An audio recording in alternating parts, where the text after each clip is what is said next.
Oh my God. A podcast party. Yes. You got the Dukes in the house, y'all. Yes, for the first time ever. People, we have Dynamite Download, Crayfish, and SPD in the house. We also have Marcus from The Bird and the Villain. He is the villain representing today. People, everybody in this room right now absolutely loves AEW.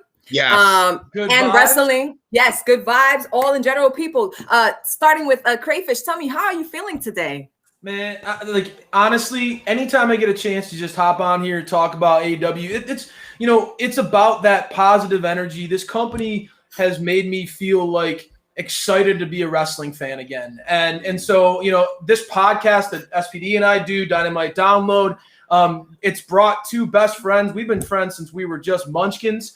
My guy SPD is living in the Big Apple. I'm still here in the D. So it gives us that weekly opportunity for best friends to just kind of connect and talk about a show that we genuinely love. And it makes me happy so many times where we're doing the show and SPD will talk. He'll just wax poetic about somebody that I've taught. I've got him to like. I love that. When we get to Fighter Fest tonight, I'm just gonna sit back and let SPD jump in and talk about my guy Dax at some point or something like that. I love it. Yeah. But I genuinely think that AEW has a positive fan base, and the only criticism that the fans get is that we're too positive. I feel like toxic positivity. Right. So that's why we are really excited, SPD and I, to find people like you guys out there in the wrestling community who are just on the same level, the same vibe we are. You were just talking about it, Maddie, before we started the live stream. You can still be fair and offer up your honest opinion about something and do so in a way that respects the people involved, that highlights maybe the good thing that happened rather than just focusing on the bad. You guys are all about that.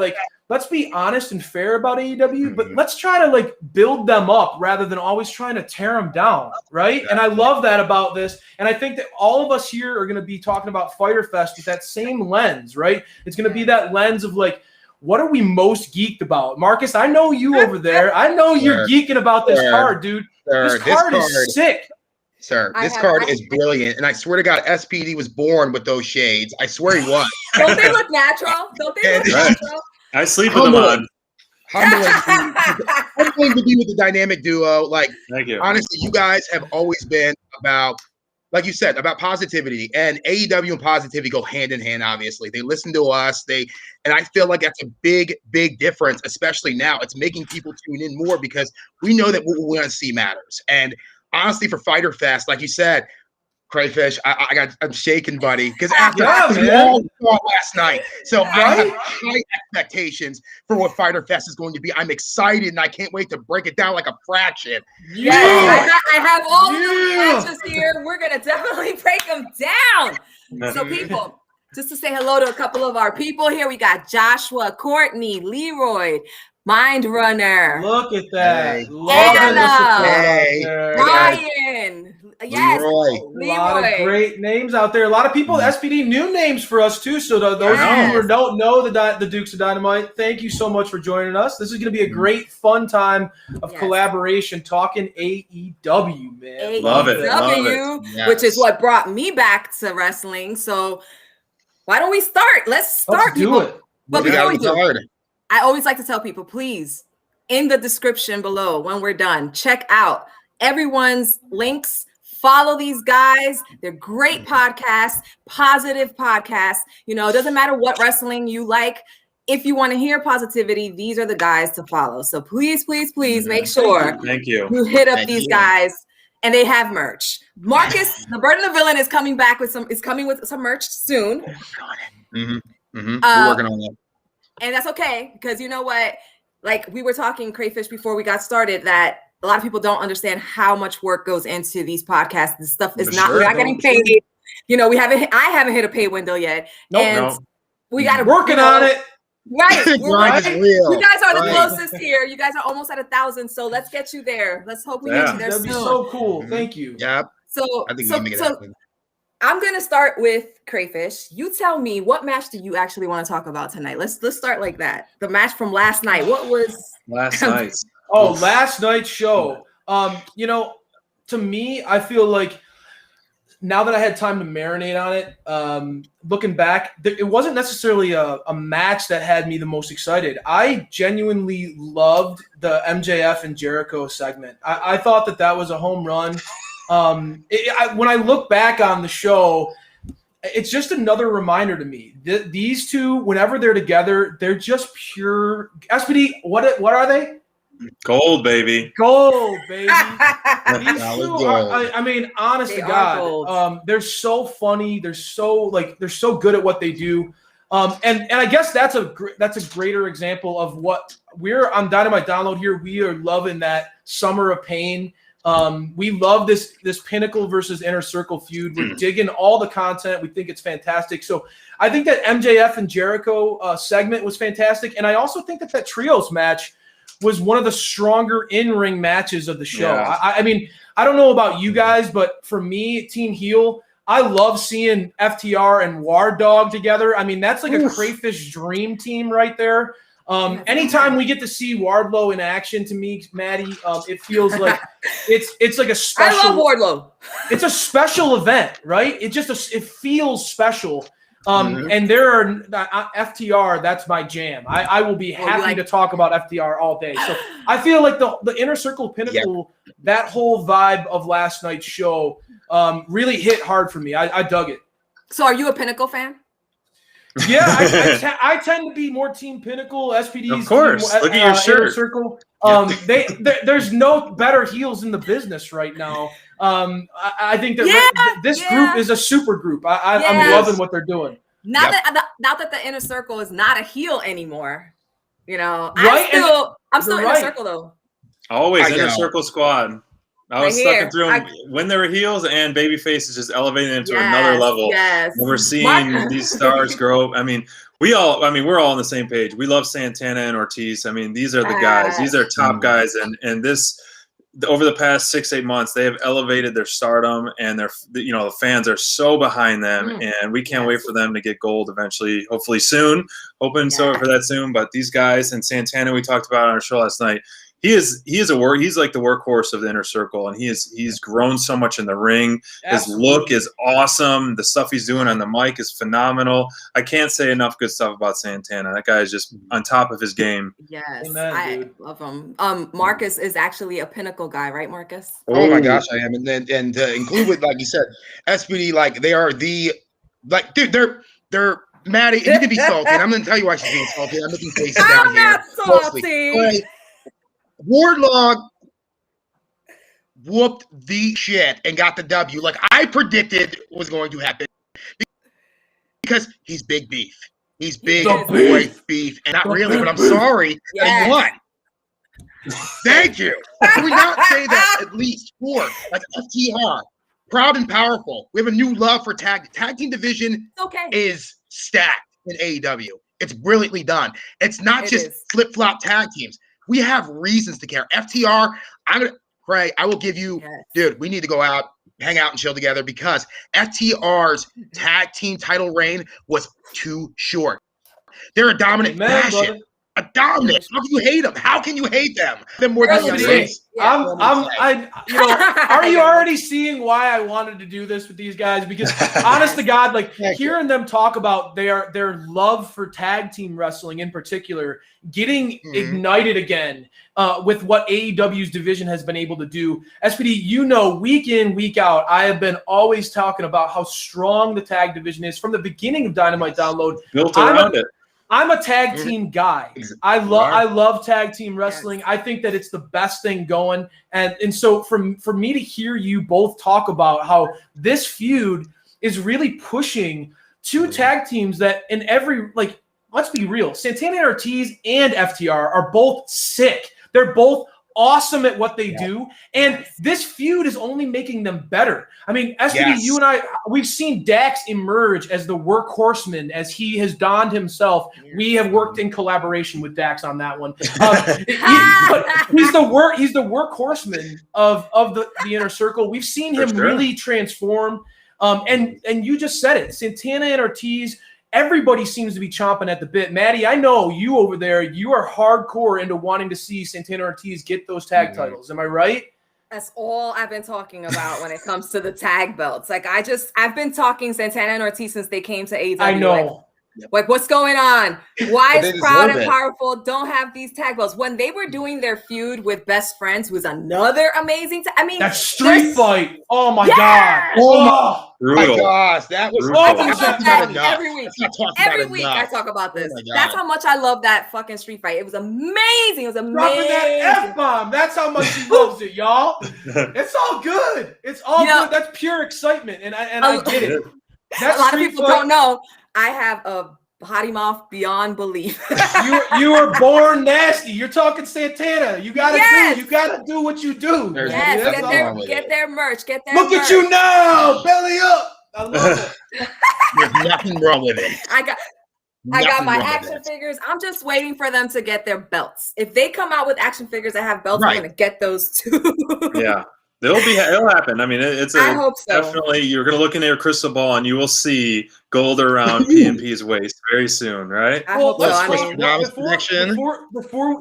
Well, let's hear it. But before we end this one, guys, SPD, you just mentioned it. You think that Santana and Ortiz have that chance one day to become AEW champions, but you don't think that they're going to be the ones that dethrone the Young Bucks, right? As much as I want to. Before we transition to the next one, I want to hear this. Tell these guys what is your thought on who is going to dethrone?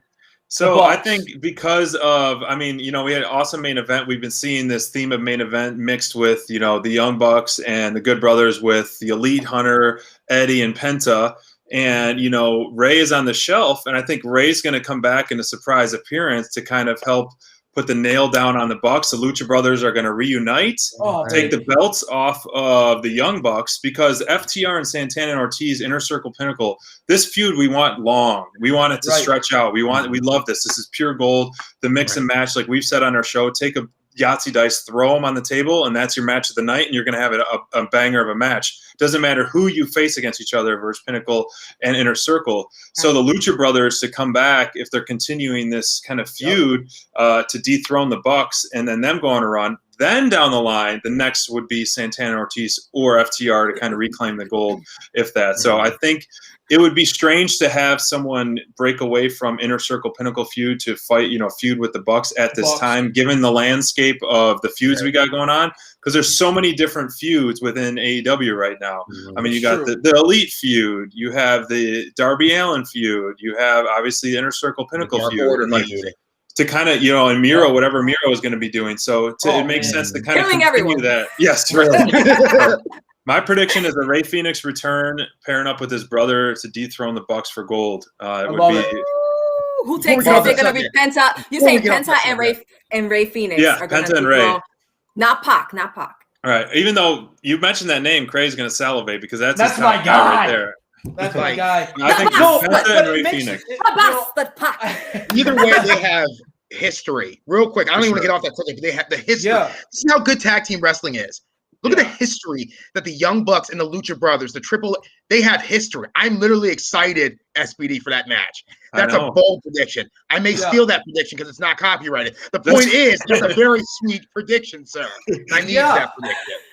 And I threw that one over to SPD because we've been talking a lot about that, and I had a feeling that you would dig that, Marcus, because when you look at how this story is going, I know you're digging this FTR Santana Ortiz feud, and it just makes so much sense with what the Bucks have been doing to this crew of people. They beat Moxley and Kingston together, right? Mm-hmm. They've beaten Kingston and Penta together. They've beaten the bastard Pac and Penta together. So they've thrown all these different combinations of these two guys, of this crew, at the Bucks, and they've cheated. They've done all sorts of things to win. The conquering, the Ray Phoenix coming back and helping his brother makes so much sense. I think that's a really compelling story. I think it would be an awesome one. And SPD, that's one of my favorite takes by you. Brothers versus brother for the tag titles. I mean, that would be an awesome, because Ray Phoenix clearly has shown the incredible show-stealing matches that he puts on. Every single time he gets in the ring, he steals the show.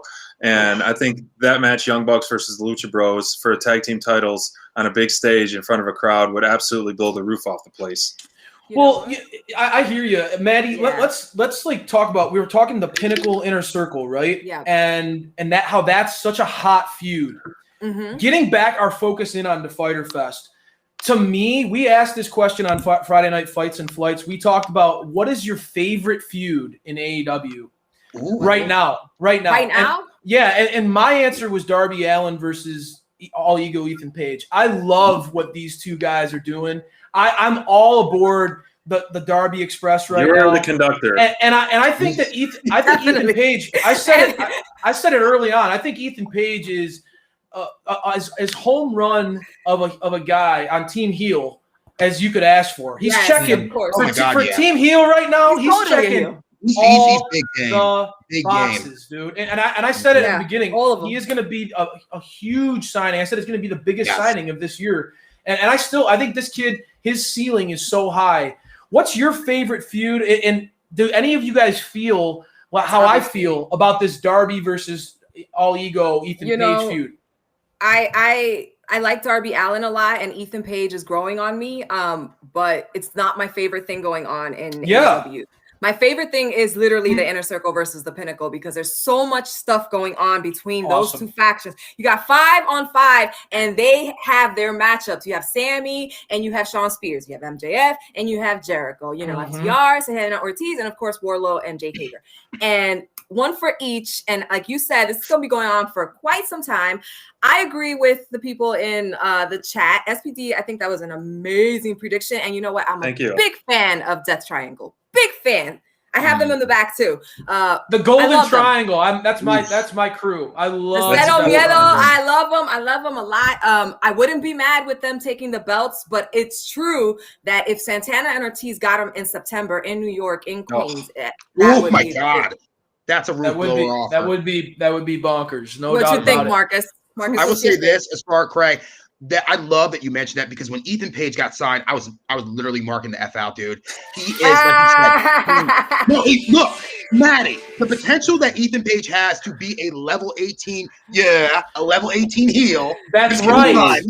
It can be a great foil even to MJF. I would love to see them go back and forth for a little bit. But look what he's doing now. Obviously, we talked about that. That's so true. Right. The mic work between those two, if you had to do heel versus heel, MJF versus All Ego Ethan Page would be absolutely lethal, bro. Thank you. That would be great. Thank you. That would be great, actually. The feud I am most interested in, full transparency. There's a few, because I like Matt Hardy and Christian Cages. And I do want to see. You know what's my guilty pleasure, because I haven't seen him on the card yet, unless I missed it. Unless Orange Cassidy's not on. Orange Cassidy's not on the first night's card yet, is he? No, he's not. No. I'm looking right at it. So, first night, full transparency, Ricky Starks, Brian Cage. Only because I've been dying for the FTW Championship to do something. We have an addition to a second show. AEW Rampage will happen. I mean, other than the amazing women we have, would you not like to see something done with the FTW Championship to make it more credible? Make it credible. Or get rid of it. That's my plus on day one. We've said that. Looking by Bonds, our writer for our articles weekly, man, he is a huge Team Taz fan, and we've discussed this time and time again. This FTW championship is such an afterthought. Make it a fighting championship where it has to be defended every single week, no matter what, whether it be Dark, Dynamite, or Rampage, or Elevation. You in it, you need to be in the ring. And so that way it can kind of be relevant in something. Cage having it makes sense because he's, the machine, who better. But the belt doesn't help him at all, because he hasn't defended it. It doesn't mean anything. So I agree, man. It's just a chain that he wears. Yeah, really. It's a belt buckle to Cage because he's so big. It means nothing. He's nothing. Like if you have one of those where he has to defend it every single. If you are the FTW champion, you have to defend it every single week, right? Whatever. Yep. You put some sort of stipulation on that to kind of be an Iron Man's title, right? This is the bad. There has to be something about it, right? The way Cody did with the TNT belt, right? Open challenge every week.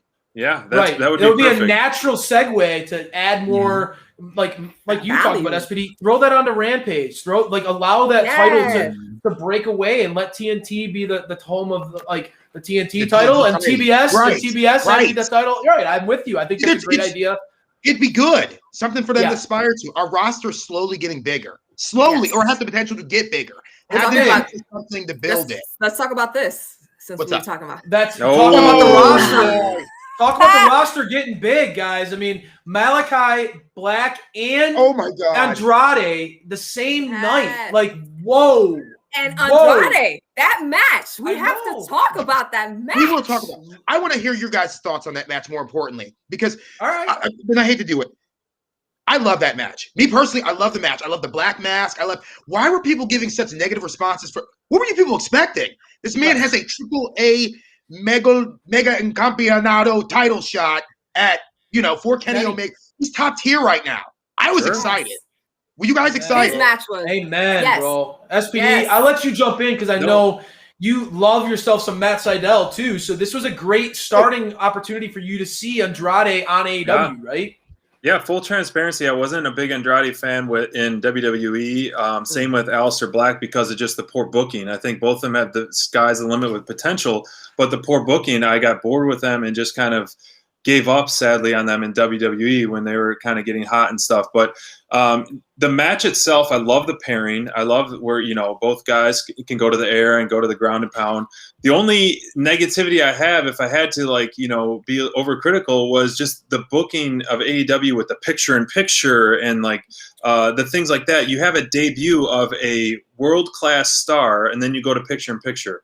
Time it better. You need all eyes on the product when you have such a monumental debut where the crowd went literally insane for that pop when he debuted in Jacksonville. So it was just horrible timing with the picture-in-picture. We have that's been our biggest critic with the women's matches. They always get stuck with picture-in-picture. We time it every time. Yeah, the commercials commercials. It makes no sense. Right. How do you build a division when you strip them away of half their match at least during commercials? And that's why I mean, for me, I look at it obviously business. You're gonna have commercials in when they're gonna make money, right? They're gonna make money on commercials. So I get it. But let's be real.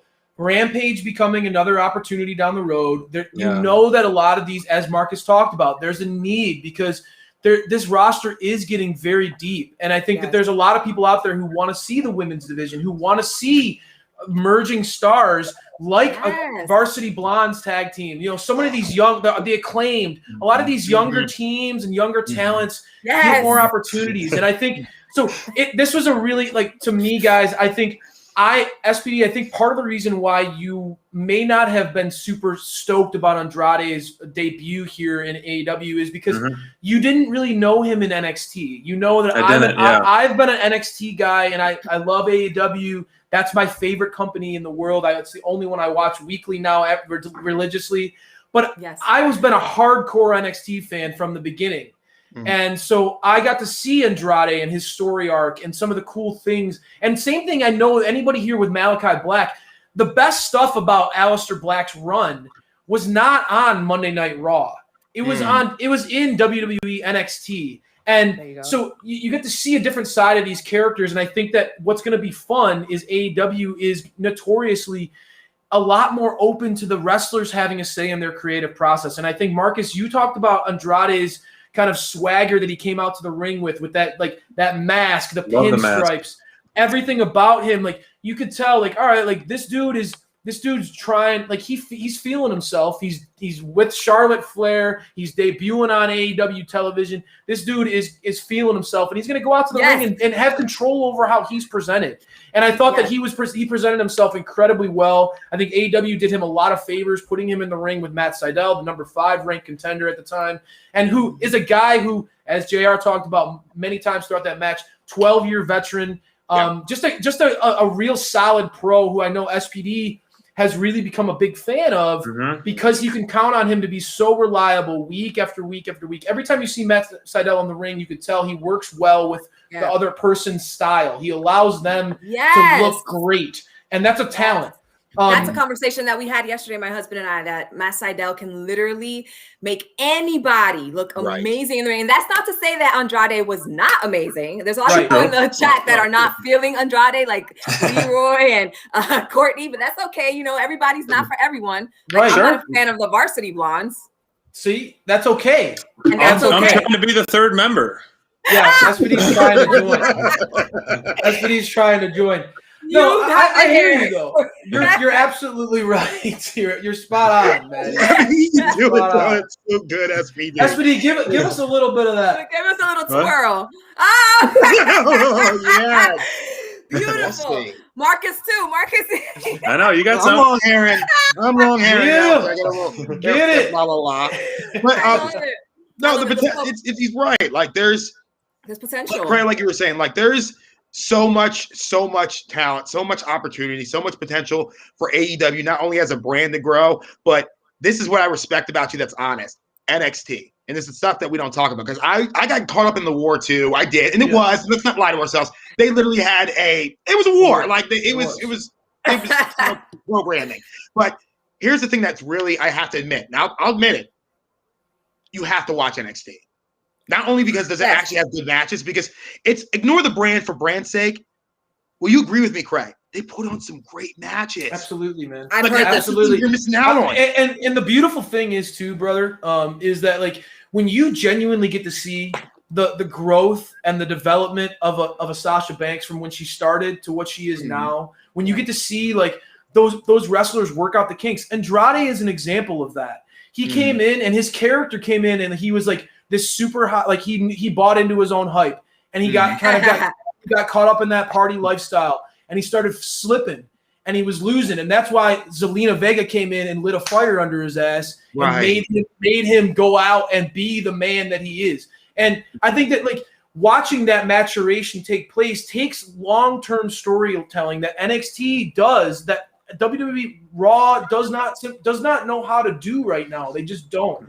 And that's one of the things I love about AEW is the long-term storytelling. We just got done talking about, you just mentioned Team Taz, wanting to see Ricky Starks go against Brian Cage at Fyter Fest. How long has Team Taz been slowly starting to show signs falling apart, right? Months. We got to see Hangman come face to face with Kenny Omega. I love that part. Right? And it's like, how long has that story been being told? Right? It's just a slow burn. It's a slow burn. And I love it. But it's delicious. I absolutely love it. It is delicious. It is delicious. Goosebumps, people. You guys still get goosebumps watching AEW? I got them last night. Watching this show. It feels like insane. This match was my favorite match of the night. All right. And this match gave me goosebumps. Why? Ooh. Well, of course, everybody that knows already knows that I love Kris Statlander, period. And when Statlander faces off against the DMD one day, we're doing another collaboration. Absolutely. We're going to go at it. We're going at it, girl. We're definitely going to go at it. I love Britt Baker. I just ordered her action figure. Finally, she got one. Yes, DMZ. But let's focus on Statlander. I'll let her give her time. Go ahead. Yes, Statlander is amazing. My sister got to see Statlander in action for the first time yesterday because I just got my sister into AEW like 2 months ago. I let her do it on her own. I just told her about the show. I said, hey, why don't you just watch this show? And she was hooked, line and sinker. So here we are. This match, this woman, the things that she can do in the ring. She is... Was she injured? Because she came back better than she was, in better shape, more confident, if you ask me. And I don't know if you guys have heard her interviews. She actually had the idea of joining Best Friends when she first came into AEW, and it was shot down. They absolutely did not think it would work out. See, we get special information in AEW. Wow. I like that. I got to join that. I got the shirt. AEW Heels for ladies, for women, and for anybody who doesn't put those heels on, but she absolutely did work. I think she was the star of that match. And when she did her 450, 451, Area 451, 451. That's right. Oh, come on. Sure. I cannot believe that. I didn't even know she had that in her Mm-hmm. arsenal. And we were talking last night, Crayfish and I always do our top performer of the night. And she stood out the most to me. Granted, there was a lot of great wrestling last night, but in terms of just stealing a match and one that's memorable, she stood out more than any one of those other three contenders in that match. And she just so strong, so in control, and very impressive. Extremely impressive. Yeah, SPD's a big moves guy. Like he loves the action, the moves, and you could tell Statlander was like he was geeking out. I mean, honestly, and Maddie, I get it. Like you see somebody who you're rooting for come back from the biggest injuries she suffered in her career and be better. It makes you that much more excited about their future. She's young. Her upside is through the roof. I mean, when you see what she's capable of in the ring and how young she is, and now what she's hitting on, I think what you pointed out, this connection with the best friends, it's taking her character to another level as far as popularity with the fans and getting her exposure. All she needs is an opportunity.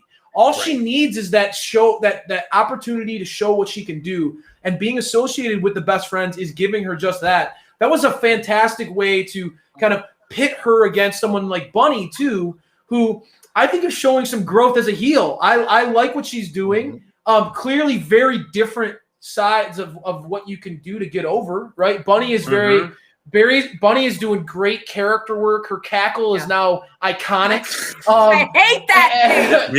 Me too. Oh, so good. And Statlander's work in the ring has made her undeniable. So I like how you're seeing these different paths of these women who are growing and getting better. The women's division, when you have someone like Statlander who is that young and who is already growing that much, clearly emerging as a talented contender for the DMD, and then you have Ty Conti in this division. Yes. You have established veterans like Serena Deeb, and now hopefully Thunder Rosa soon. And Jade. Let's not forget about Jade, who's an absolute powerhouse. We saw, when you see Jade step on the screen, you have to be like just trying to be negative to see anything to hate on that. Right? Yeah, she's a star. She's a star. Literally, if you guys remember when she first came, she was already, this is what drives me crazy. She was already on a roll. And then when the injury happened, it sucked. And this is what even sucked even more. Is because for a while, admittedly, even in the women's division, Kris Statlander was slowly kind of, not necessarily being zoned out, but she was kind of forgotten a little bit. Yes. We did. You did. Yes. We all did. We felt there was I'm wrapping around real quick, boys. I'm wrapping around real quick. But when she came back, through that claw machine and hit. And like you said, when you're telling me that originally it didn't work, how does it not work? The best friends in her just somehow it works and we mark out and we love it because I do. I do. The man himself, King of Strong Style. Look how handsome he is. And that's why she wanted it to happen because her and Orange Cassidy actually have history wrestling in the Indies. Her first Canadian Destroyer, the first one she ever took, Orange Cassidy gave it to her. Wow. So they have a past. And I have some knowledge. I try to keep up with the wrestlers, at least my top tier wrestlers. But I see her eventually in the future getting some type of gold. I thought she was being worked in that direction when I first started watching. But then I realized Britt Baker was getting worked into that direction. Oh, yeah. And let's be fair. Yeah. Britt is more ready now to carry that weight than Statlander. Just from a confidence standpoint on the mic, familiarity with the people, like with the fan base. Britt is more polished and ready than Statlander. That's okay.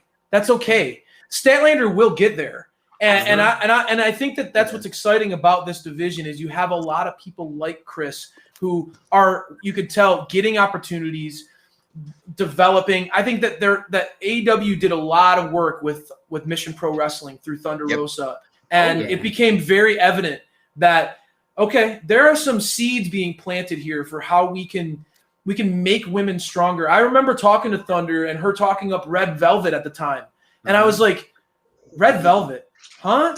Like at the time, Red Velvet was like 0-22 or something ridiculous, right? Yes, she was a job. She was a jobber. Yeah.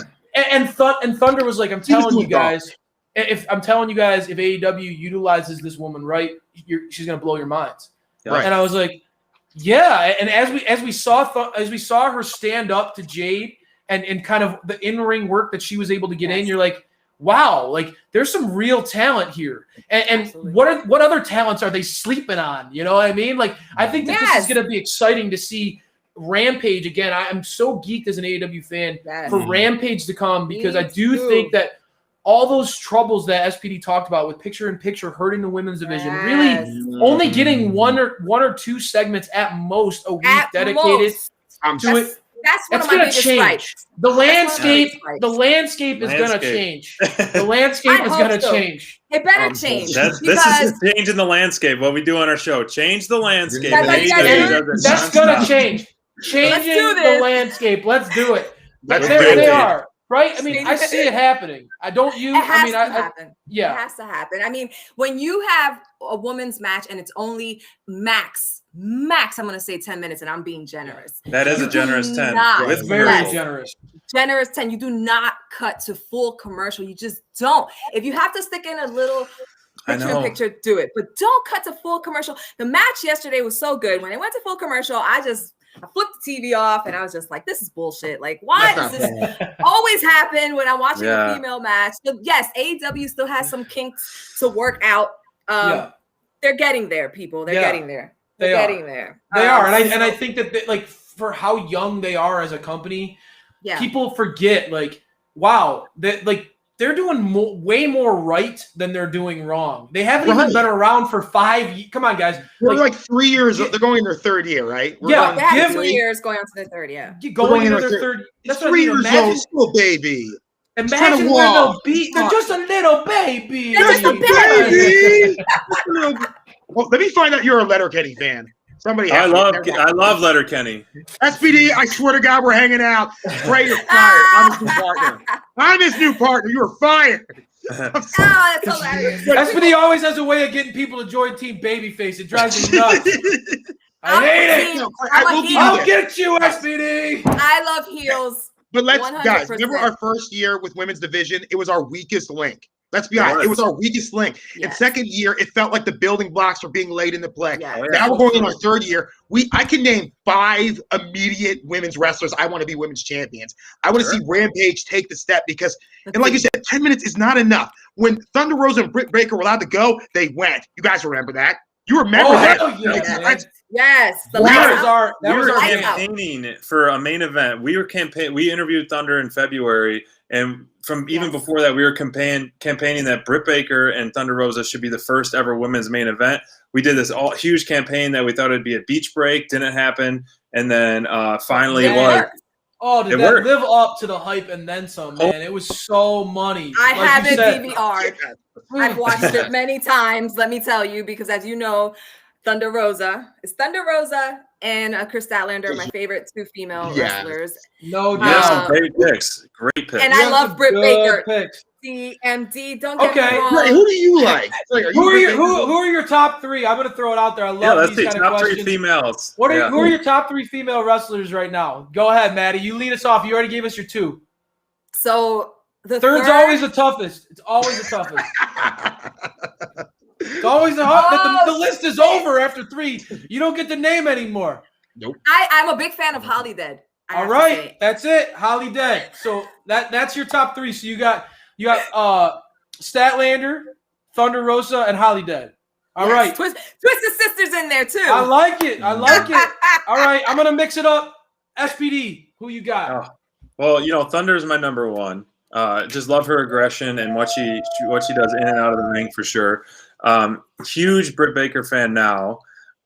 If we saw more of her, I just know the potential. She's not my top 3 right now. It would be Jade, but I just want more of her in order to do that. Man. But currently, what we're seeing, Statlander would have to be just current product. Okay. What about you, Wolf King? Well, if I had to, I mean, I don't know if you guys know this. I have just a small, tiny crush on Abaddon, so I'm going to say Abaddon, number 1. We did not know that. Can you guys see that? Oh, yeah. I had no idea, man. I wrote it down. I was like, that's going to be Marcus's number one. Do I know you or do I not know you? Right, thank you, Maddie. Before I was brutally interrupted. Abaddon, number one. Ty Conte, number two, because she is literally rosing up and gas. And I may be polishing my own wheel, but Natalie Markov. Oh, all right. I picked her for some reason. But yes. I wonder. Tell them why, Marcus. Go ahead. I don't know why Natalie Markov will be an interesting pick. And my third overall choice will be featured next Tuesday on The Bird and the Villain right there now that's a good promo. So people make sure that was a damn good promo. Make sure you check it out. Thank you. Natalie Markov is going to be on his show. That's awesome. Thank you. Last but not least, that we get everyone out the way but Cray. All right. Cray. No doubt about it. SPD, my number one and yours, the DMD, baby. She's by far my favorite. For years, since her debut. Without a doubt, I see the star power. I've seen it from day one. Intelligent. She knocks it out of the park every single time. She's one of the absolute home run. Every single segment that woman knows how to deliver. And that's why I think when you have a bankable commodity like that, there's nothing more I can say about how awesome the DMD is. My second is her arch rival, her nemesis, Thunder Rosa. I absolutely think that Thunder Rosa brings it in the ring like nobody in the world right now. Her intensity, her fire, I like it. Genuinely feels like she's in a fight when she's in the ring. You know what I mean? Like I love that passion. And SPD talked about it when we had the opportunity to talk to Thunder Rosa. It became really obvious to me very quickly. Like this is a human being that I want to see do well. It's easy to root for her as a human being, and so I just am a fan of hers for life. So top two, DMD, Thunder Rosa, and my third is right now Serena Deeb. I'm a huge Serena Deeb. Serena Deeb fan. Heel Deeb. I think that Deeb is so she's my style of wrestler, guys. Like I like FTR. I like that Bret Hart. I like that technical throwback. And not be afraid to kind of grind you down a little bit. Right. Really into that. I think the Deeb, the ultimate technician. She does it well. It's just so good. She's so good. Woman of 1,000 holds. Yep, she does it so well. When she came out in the buy-in and turned heel during the buy-in, that was brutal. Great. Yes. Yeah. I wanted to see exactly. She turned heel, and that was the best side of the Deeb of Serena Deeb. Team heel will gladly take Serena Deeb. I will gladly have her on my team. She's amazing. Without a doubt. That's why we want to see these women get more time on Dynamite and when Rampage comes out, because we have so many good women that we don't want to see buried in the roster. We want to see them get their time. They are women that are TV ready. So let's talk about the only women who are getting an opportunity at Fyter Fest, right? Because we're talking Fyter Fest. We're talking Fyter Fest night one, and that night one has a really interesting matchup with. I mean, somebody we didn't mention, but Penelope Ford is somebody who I've said it from the get-go is kind of underappreciated in what she can do in the ring. Thank you. I'm glad that you agree. I'm glad I'm in good company. And when you put her in the ring with Sakazaki, easy for me to say. Good. Like that'll be a fun way for Yuka, I think, to kind of get that fun, that energy going. Everybody loves her personality. She's so fun. Yes, she's so fun. It's gonna be a good like lighthearted match, and I think it's gonna be a lot of fun for fans. I'm excited about that one. That match and the Ricky Starks versus Brian Cage are the two matches I'm most looking forward to at Fyter Fest. I have to be honest, mostly because the matchup against Penelope, mostly because of Yuka. I do like Penelope Ford. Don't get me wrong. I think she still needs a little more financing. Like she's just a little sloppy sometimes. Yep. But you give people time and they'll get there eventually. But Yuka, I think, is. This is a great pairing. They'll be great together. I mean, I said it when Penelope versus Julia Hart. She had an opportunity to carry that match, lead that match with a young green wrestler with Julia, and she really showed how she could set the pace, and really dominate that. And it was very impressive. I expected more out of Penelope Ford and Statlander match, and I was a little disappointed with Penelope's, performance on it because I knew she could do better than that. And then when she kind of redeemed herself for me versus the Julia Hart one, versus someone so green. So I'm excited to see where she goes with, another well wrestled and Yuka. Yes. Yeah, you got to see Penelope kind of serve as the steady veteran presence in a match, and we're not used to her being that in AEW. We're used to her kind of being the one that kind of gets tossed around a little bit or does a sneak attack for Kip Sabian. But she was presented in a way that allowed her to kind of be the ring general of that match. She was working with a young, talented young person. Like Julia Hart, I think all of us agree.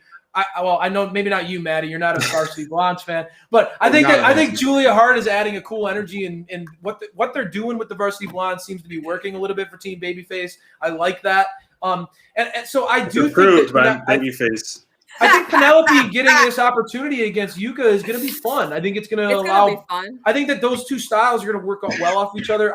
Who do you think wins that one, Maddie? You think that Yuka's going to pull that one out, or do you think Penelope? Maddie. No, I'm not. I'm going to let you talk about it first, Marcus, and then Maddie.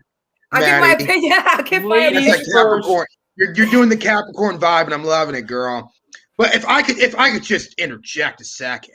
Yeah. Between two men right now, SPD and Cray. Cray, I love your SPD. You let me down, buddy. Penelope Ford, lest we forget, people, and I think some of you forgot. This woman had an AEW Women's Championship match against Sheeta. She's highly underrated. Let's dial this back even further. Did she not? Wasn't she there since the beginning? Penelope Ford was. I feel that, and this drives me crazy. Like our women's division needs more attention. This girl's top talent. You people see Sloppy. She's been grinding since Philly, doing indie shows in Philly. I love Penelope Ford. Huh? I'm a big fan of Ford. I'm not saying I'm not a fan. I'm saying she's a little bit sloppy. I think she's going to win. You can say both. You can say both. I see potential for Penelope Ford because she has it. She's good. I like Ford over Kip. Let's be honest, okay, guys? Me too. I like Ford over Kip too. No, I know. I think we all do on that. Let's all agree. She's super bad. I think we all agree. No, Maddie, I think it's fair that let's be real though. I think it's fair. You can say someone is sloppy and still be a fan of theirs and still see that they have potential. I don't think there's anything wrong with that. Let's compare her in-ring work to someone like Serena Deeb that I just talked about. Not the same type of approach, right? Very different, right? But Penelope Ford does do what she does very well. And there's something about that, right? Not every wrestler, not every performer is going to be Bret Hart. Not every performer is going to be, in this case, look at Fyter Fest, that card, guys. Maddie, look at that card. You get to see John Moxley. You get to see someone like a Brian Cage, who I just am in awe of. Every single time I see Brian Cage, he's unbelievable. All the way to you could see Darby Allin. I mean, the in-ring style that he has, how unique he is. AEW, they really do pride themselves on having a diverse roster. And the women's division is a great reflection of that. Penelope Ford, as Marcus was preaching, Penelope Ford deserves her place in AEW, in the women's division. She deserves that opportunity to continue to get chances on TV like she's getting next week. And it's because she does grind. She does put in the work. Now, again, does she have room to grow? Absolutely. But I think that you're going to see, and I think, Maddie, I think that you as a fan of Yuka, you're going to see a good side of Penelope come out. I think that she's going to be put in a position. That match is going to surprise some people. Okay, so sleeping on it. So let me ask you guys this. I'm going to start with Marcus. Yes. We all know all the matches that we want to see next week. Yeah. Right. What's a match that you don't want to see next week that you could have done without? A match that, maybe they could have done this match instead. Wait, putting you on the spot. A match I didn't want to see last night, or a match I don't want to see next week? Next week. So Fyter Fest. we have Darby Allin versus Ethan Page. We have Matt Hardy versus Kristen Cage. Right. We have Brian Cage versus Ricky Starks. I think it's the first FTW defend. And John Moxley going up against Carl Anderson for the IWGP belts. And of course, Ford versus Yuka. So which one? Wow, to be fair, here's the thing. That's you want my honest opinion. Lineup. That's a solid card. That's a solid card. Pay-per-view all right, quality honestly, card. I'm glad that you had to go looking first. forward to every match on that. Except, I can't even say an exception, but no, I see no faults in Carl. Pick one. All right. Instead of Carl Anderson, it should have been somebody from New Japan. Sorry. There you go. That's okay. where As the heel, I'll be happy to jump in and tell you what one I'm not looking forward to. I think that they should have held off on Matt Hardy versus Christian Cage a little longer. I think that's the one that I did not want. I think that one needs to be stretched out. Hell. Wait, that's a scratch out? Wait, that's a Stretch out. Stretch it out. Stretch it out. Stretch out the feud. Damn it. I feel Mark is like, what's going on? This is what they do in Dynamite. Marcus here smoking. Stretch it out, baby. Change the landscape. Stretch it out, Mark. You what? You feel it's too rushed? You guys feel it's too rushed? I don't necessarily think it's too rushed, right? But I think that like these two they're guys, gonna deliver. Craig, they're gonna deliver in the ring next week. Oh, you absolutely. know it. It's gonna be a big match. I Good agree. match. I just think that there's more. I think that there's more room to allow that one to grow. I don't think that we need to see that match at Fyter Fest right now. I think that you could hold off on that match for another couple weeks because I want to when I see Christian versus Matt Hardy step in the ring together again, I want that to feel really special. And I think that they haven't built that enough yet. And I know that they put work in. Don't get me wrong. The promo work's been great. Some of the beatdowns, getting Christian locked in the cage backstage, that was cool stuff, right? I get it. It's been cool. A cool workup, but they need to put more. I think that needs a little bit more steam behind it. And if they did, it could be huge. I think that could be a really great. It could hit that nostalgia factor all the right ways. But I think that it doesn't need to be on this card. This card is already jam-packed. Jammed. What about you, SPD? I mean, I agree with you, Chris. I think this should have been built a little more to be the main event of a Dynamite. And looking at this card, I feel like this match sadly could get buried in a busy night with what we see on the card. And that's what we don't want to happen when we love Hardy, we love Cage, the history behind him. There should be a lot more at stake for this and more of a build for it. That's how I feel. This, after seeing, I'm not a Good Brothers fan because they're doing their job, being dirty heels that they are. But after seeing Carl Anderson in the ring a few weeks ago, he really is a true workhorse in the ring. He's a great wrestler. Yeah, so I'm actually looking forward to the Moxley Anderson because of watching him. Now, if this was Anderson's maybe one of his first matches in AEW, I'd be like, get this guy off TV. I don't want the Good Brothers here in AEW and all that. But after seeing his performance, I was really impressed, and I think him and Mox are really going to have a banger of a match. Just because this card is stacked, there really is very, very little holes. I would have to, sadly, I'd have to pluck the women's match out if I had to, because I'm a huge fan of every one of these people. If I had to rank them in order, Penelope Ford and Yuka would be at the low of the order. That's not that I don't like them. It's just a Brian Cage and Ricky Starks, who I picked for the breakout star of 2021 when we did our end of year. He was my pick, and slowly he got injured. And I think now he's going to have a resurgence of the second half of the year. I think that guy just, overflowing with charisma. That guy is overflowing with potential. Look at him. I mean, people have compared him to a young Rock. And so, exactly. Yes, I know. Like I said, the history with the Cage and Hardy, and then the Darby Allin Page, the stuff they are doing is just elevating. And then just the pure wrestling aspect of Moxley and Anderson. It's hard to put a Penelope Ford and Yuka above any of those to me. I get it. Yeah. Right. There's no bad up. There's no build up or anything. So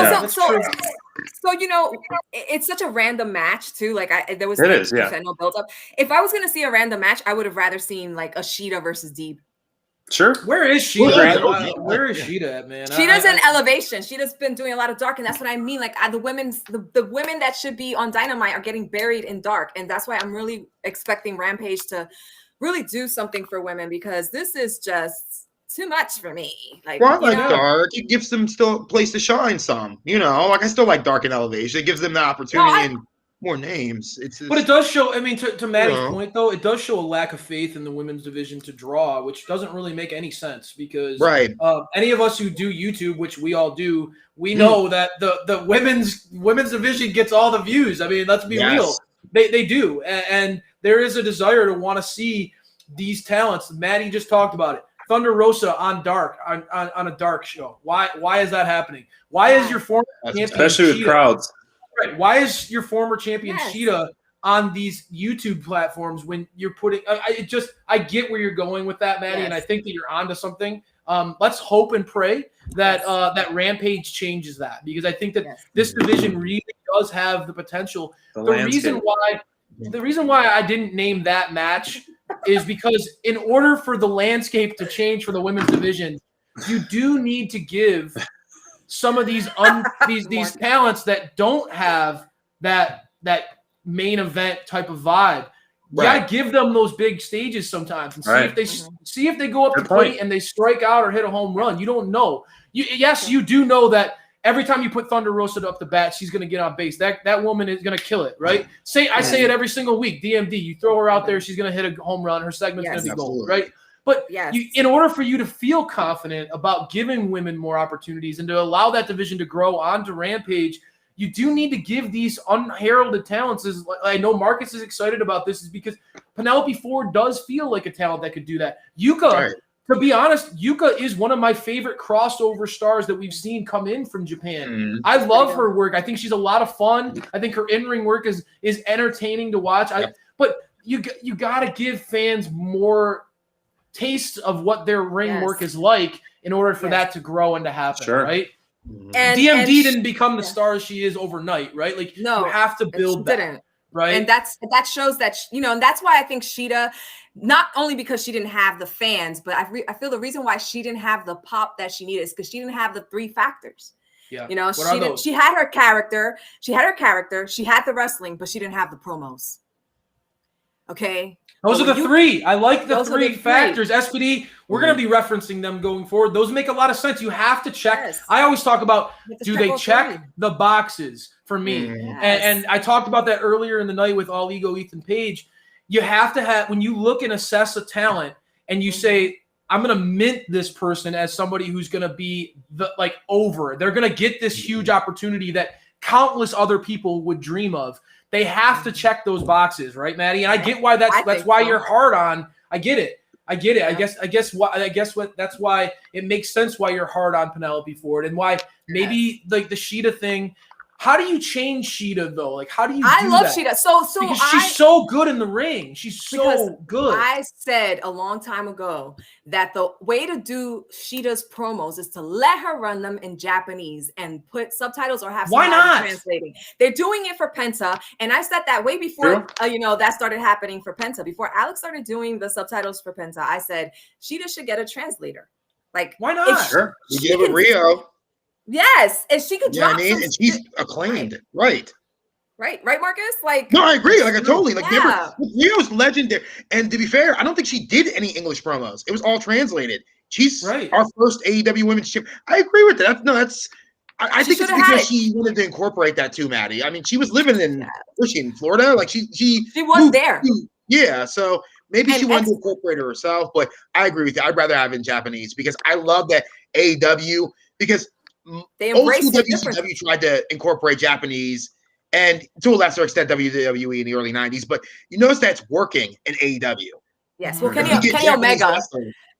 Kenny Omega is huge Yoshi wrestler. He loves Japan. He's fluent in Japanese, so obviously he is going to go 100% for the Japanese wrestlers. And so, but that's the factor that was missing with Shida. I loved her in the ring. Every time she's gonna have a match, I'm like, this is gonna be a great match. Yeah, but when she would have her promo, she looks so unsure of herself because her English wasn't so great. So, it showed. But if she would have been dropping those promos in Japanese, can you imagine how powerful that would have been? Yeah, she could have just been fired up and been confident and just spit it, right? Spit truth and come at it.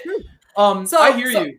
Guys, I just, because we're getting ready to close up, but some in the talk fan. Another hour with you guys. My goodness, I know we could do that. We could do this again. We could definitely do this again. We got to do it again for sure. At least once a month. We can definitely hit that. Yes, Definitely. We'll get Justin on next time, and then then it'll be 2 heels, 2 faces, I guess. Or maybe 3 heels. I think your face, Marcus, and Justin went heel, even though you're supposed to be the villain. I think like you are. Yeah, bro. Everybody loves you on social, man. Jesus, you're kind of a baby face. Everyone loves Marcus. You're kind of a baby face. Come on. You're like the Cody Rhodes. Yeah. Nobody can hate you. So Joshua, right. Joshua asked off subject. What did you guys think about the fan storming in on Emmett? So I got that. I saw the okay. So tell me, Marcus. Tell me what you think. I totally got that right at the right time, and I managed to put the Simpsons beat down, stop. He's already dead in the background, which is really dumb. Look, I'm just making short and sweet because I want to ramble. Why would you look? I think they're within their rights to literally ask, and I feel like I get it. We all get excited. We all love this brand. There's passion. We all feel it from COVID to Brody and beyond. But you never step in that ring. That's disrespectful. No, you don't do that. Take good ground. What do you think, Ray? Oh, dude, yeah. I mean, I love that. I love that Jericho was all about just clocking this dude in the face too. The good guy Jericho coming over there. He was ready to elbow this MFer right out, knock him out. I thought it was awesome. I didn't know what he was jumping in the ring for. I'm like, what the hell's going on? It was so money, dude. And then in typical MJF fashion, this dude is one of those guys I talk about. The ability to make sure nothing goes off the rails is such an underrated talent to have. Is just the ability, no matter what curveball is thrown at this dude, he always finds a way to make sure that he stays on track. He ends up cutting like a lethal, just roasts the people in there. Then he goes on social later on and starts roasting everybody. Dude is so good. Props to AEW talent, MJF and Jericho for being able to navigate that. But yeah, man, let's just do what I do, get really drunk at an event, lose your voice in the first 5-10 minutes, and then just enjoy it. You don't need to hop the barricade. Don't be an idiot. Hop the barricade, people. They handled it so well. I mean, Mindrunner just sent us a video on Twitter of a better angle, and Justin Roberts was actually pulling the guy down too. And so AEW security did a great job. And like you said, they did not skip a beat. It added it to it even more. But as you've seen in WWE, when a fan came in, Triple H and Stone Cold, I think, laid a whooping on someone. And a few years ago, Dax, I think, was throwing some haymakers at some guy that jumped the fence. I think Dax was laying into someone, and Braun Strowman. I was like, what are you thinking? I mean, we all hate MJF. And we all want to punch him in the face. The drizzling shits. I mean, he called us the drizzling shits. Yeah, he did. So we all want to slap him in the face just because he's that damn good. He's that damn good. But I mean, amazing. I loved how, everything gets washed away, heel versus face, when your locker room is at risk. And so I love seeing Jericho throw a punch. Doesn't matter who, if it is MJF and you even want to throw him to the wolves. But Justin Roberts grabbing the guy's ankle. We'll forward you guys the message. The video Mindrunner sent it to us. So it is a cool angle. The security jumped in right away. Justin Roberts yanking him in his nice suit, all hands on deck. So it is a family. That's why we love AEW, because they are a family. They are boundless. And what they do, consistent topic is anytime we interact with people on social is they love the locker room. Everyone's ready to uplift each other. As the tide rises, all the boats rise together. So it's not one guy or gal trying to get the top spot. They're trying to grow together. So that's why we absolutely love AEW. And that is a beautiful way to end it. Right. Yes. Love it. So before we close out, I'm going to let you guys go one at a time and tell people where they can follow you, where your YouTube is, merch, everything. We're going to start with Marcus. SPD, you do it for us. Marcus, tear it up. Marcus, tear it up for Justin. Coolly. This is Marcus Gray, the infamously infamous, at the Bird and the Villain. Thank you. You can find me on Twitter with your girlfriends, with your ladies. I digress. Let me dial that back. Be sure to like, share, and subscribe at Top Rope Squishy, because I love her too. And please show her love. And also, Crayfish, SPD, we will meet again. This is we can't wait. Follow them over there where I'm pointing. Thank you. Look where I'm pointing. You're over here to me. You're over here to me. Crayfish, You're over here to me. Marcus. Yes. Yep. Off to you guys. SPD, you're at an angle. We're all at different spots on the screen for what we're seeing, for sure. But yeah, this was an honor. I mean, we've been wanting to do this for a while. A lot of collaboration. This was fantastic. I would love to do. I mean, speaking for both of us, we'd love to do it again. At least get once a month on there. Maybe the first Thursday of the month or something like that we can lock this down. But you can find us at AEWDynamiteDownload.com. You can find all our socials on there. And Bonds, we have a third member who does a killer write-up, really dives deep. Every Thursday releases an article and a special booking by Bonds, how he would book some of the feuds and the future feuds. So AEWDynamiteDownload.com, you can find all our stuff there. Yes, so go do that, people. Don't forget, check out the merch. And of course, follow me on Twitter and Instagram if you don't already at Top Rope Squishy. You know the site. Please hit subscribe. Hit that like button. Hit the like button. It helps. Like it. You know you want to like it. Like. Look at you. Just like it. People, we will bring this podcast party back. Like it. And thank you so much for joining, everyone. This was so much fun. Thank you. Thank you, Dynamite Download. Thank you, The Bird and the Villain. Guys. Holding it down. Have a good night, everyone. I'm going to get high. Go do that. Man. You go have fun. Change that landscape. Change